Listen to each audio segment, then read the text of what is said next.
Hey everyone, welcome back to Soul Talks. I'm Anya, and with me today is my friend Aarav.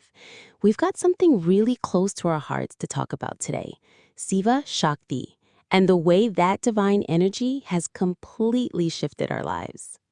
Hey, Anya. Thanks for having me. Honestly, even saying shifted our lives feels like an understatement, doesn't it? Totally. When you tap into that divine presence, it doesn't just change your routine, it transforms your perception of life itself. Yeah, I mean, people always ask me, what does it mean to be connected to Siva? And I say it's not about the external rituals, though those can help. It's about that inner stillness, that moment when your mind goes quiet and you feel something bigger than yourself. I love that. And for me, it really began with the energy of Shakti. I was always fascinated by the divine feminine, the force, the movement, the fire.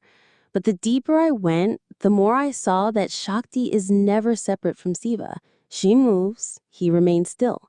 One can't exist without the other. It's like the dance of life itself. Shakti is the dancer and Siva is the silent witness. Once I grasped that, even the struggles I was going through started to make sense. They were all part of that dance. Exactly. And remember that quote, Siva without Shakti is Shava, a corpse? That one line shook me. It reminded me that spiritual growth isn't about rejecting life, it's about embracing it fully, with awareness. That's such a powerful reminder. I think a lot of people have this idea that connecting with God means withdrawing from the world. But in truth, it's the opposite. Siva Shakti teaches us how to be in the world with awareness. And with love. Once I started feeling that divine energy, I began to treat people differently. I listened more, I judged less. There's this natural compassion that flows when you stop seeing yourself as separate from everything else.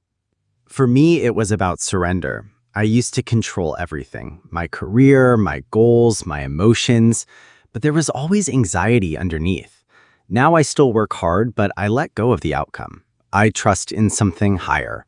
That's so real, and it's not like challenges disappear. Life still throws things at you, but your response changes. Like now, when something stressful happens, I sit down, close my eyes, and chant the Mahamrityunjaya mantra.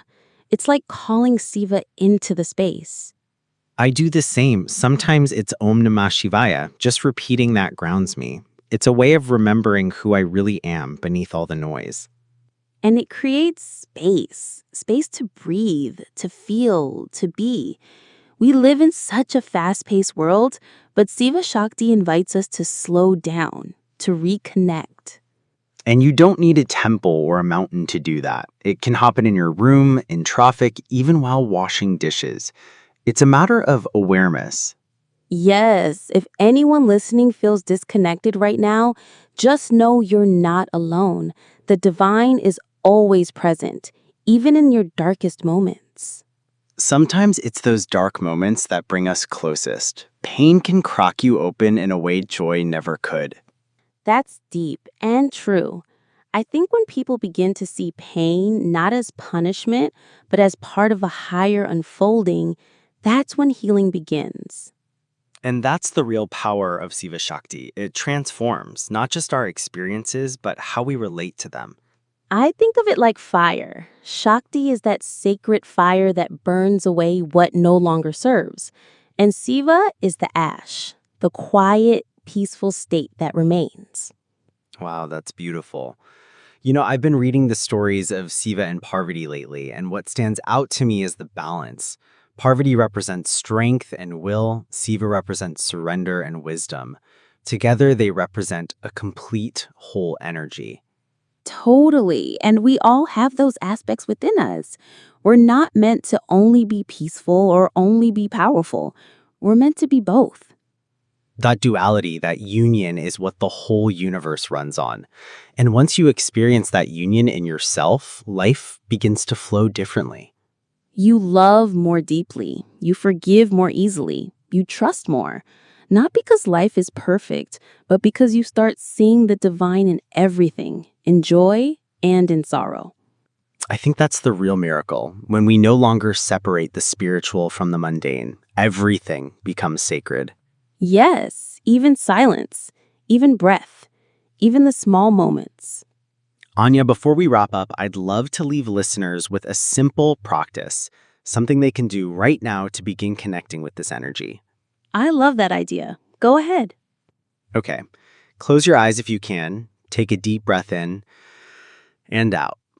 Now gently repeat the mantra Om Namah Shivaya, silently or softly. Imagine a light in the center of your heart. With each breath, let that light expand. Let it fill your chest, your mind, your whole body. And feel yourself held in the love of Siva and Shakti.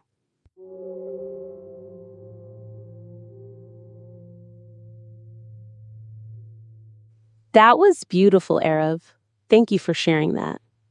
Thank you, Anya. And thank you to Siva and Shakti for guiding us here and now. May everyone listening feel the peace and power of the divine in their own way. We'll see you next time on Soul Talks. Until then, be still, be aware, and let love guide you.